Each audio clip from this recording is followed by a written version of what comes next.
Oi gente, eu sou a Ione do blog Minha Vida Literária. Pra quem não sabe, eu sou estudante de letras na USP e em mais esse vídeo do Veda eu vim mostrar pra vocês alguns dos livros que eu já li pra faculdade.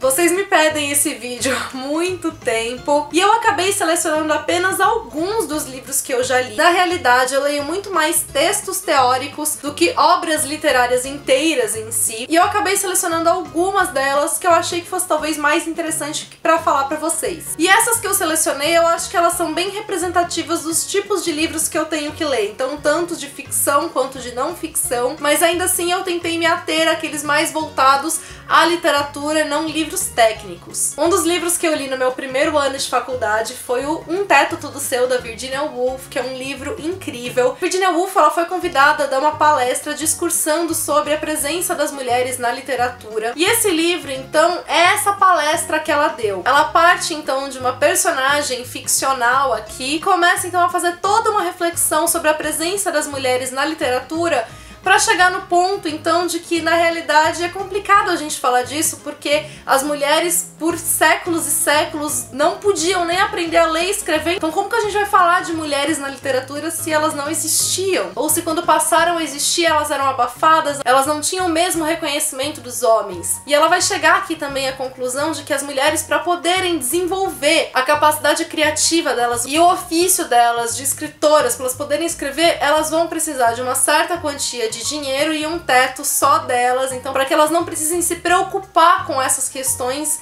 e possam focar então na carreira delas. Se elas não tiverem isso, que é o básico, elas não vão conseguir então produzir. É basicamente essa ideia que ela desenvolve aqui de uma maneira incrível. A gente percebe então passagens em que ela acaba escrevendo até com certa raiva pela questão da desigualdade entre os gêneros, como nós somos afetadas em diversos pontos. Outro que eu li no meu primeiro ano foi uma tragédia grega, que é o Édipo Rei, do Sófocles, uma das tragédias gregas mais clássicas. Eu conhecia a história do Édipo, mas eu ainda não tinha lido, então poder ler para a faculdade foi bastante construtivo. Édipo Rei é um grande exemplo da tragédia grega. É considerada então uma das maiores tragédias justamente por ter os elementos que Aristóteles considera como essenciais em uma tragédia. E não é à toa que ele exerceu e exerce até hoje ainda uma grande influência. Outro livro que eu li, que é aqui de não ficção, mas é também para exemplificar o tipo de leitura que a gente tem que fazer, foi a Arte Poética do Aristóteles, que inclusive a gente leu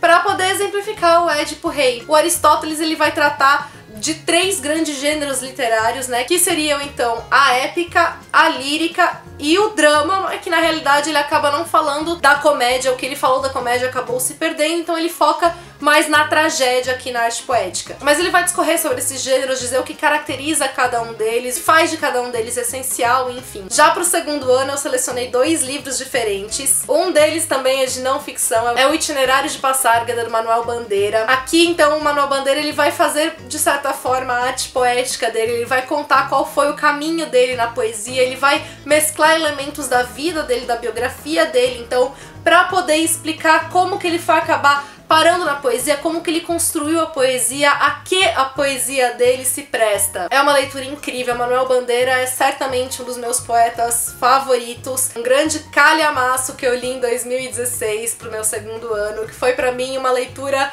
vitória. Foi o Grande Sertão Veredas, do Guimarães Rosa. Esse livro é sensacional. Foi o livro com certeza mais difícil da minha vida que eu já li. Isso porque ele tem uma narrativa extremamente bem construída, mas que causa estranhamento a quem tá lendo. A história é extremamente complexa, bem desenvolvida.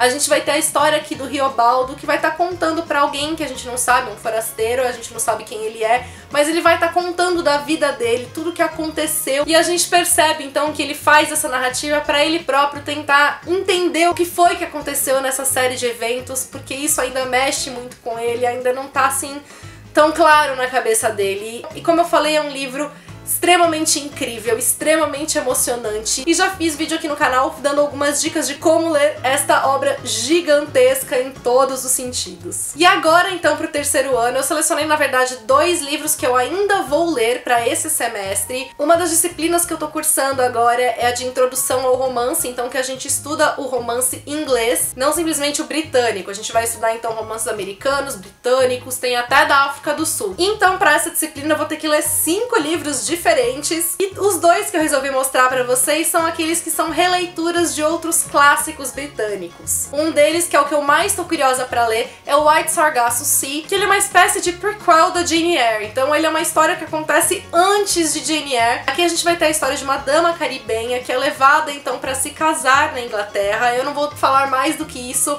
e nem dizer como isso se conecta a Jane Eyre pra não dar spoilers, mas são então personagens de Jane Eyre e a história então que antecede o grande livro da Charlotte Brontë. O outro que é também uma espécie de releitura é o Foe, e que é então uma releitura de Robinson Crusoe. Aqui no Foe a gente vai ter então a história sendo contada pela perspectiva do Sexta-feira, que é um dos nativos da ilha em que o Robinson Crusoe vai parar. Pra quem não sabe a história do Robinson Crusoe, ele é um navegador então que acaba se tornando um náufrago numa ilha, e ele acaba conhecendo então esse nativo que é um canibal, que é o Sexta-feira, e aqui no Foe a gente vai ter a história contada pela perspectiva desse nativo. E o interessante aqui é que esse nome Foe, ele tem uma dupla referência. Uma delas é o Daniel Defoe, que é o autor do Robinson Crusoe, e a outra que Foe em inglês significa inimigo. Então só daí a gente já consegue ter uma base mais ou menos de qual vai ser a perspectiva da história. Foram poucas as leituras que eu selecionei, mas como eu disse, eu já fiz várias delas e eu selecionei aquelas que talvez fossem mais interessantes.